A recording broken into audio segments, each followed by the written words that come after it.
தந்தோம் பாட வேதங்களும் நாதங்களும் வேண்டி வந்தது கூட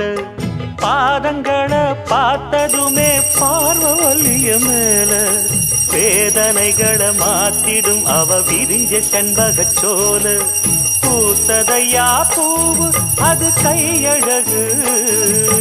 பூக்குதையா வாசம் அது மெய்யழகு நான் வந்தேன் வாழ்த்தி பாட நல்லத சொன்னே ராகத்தோடு கண்டே சீத போல கண்டதும் நின்னே சிலைய போல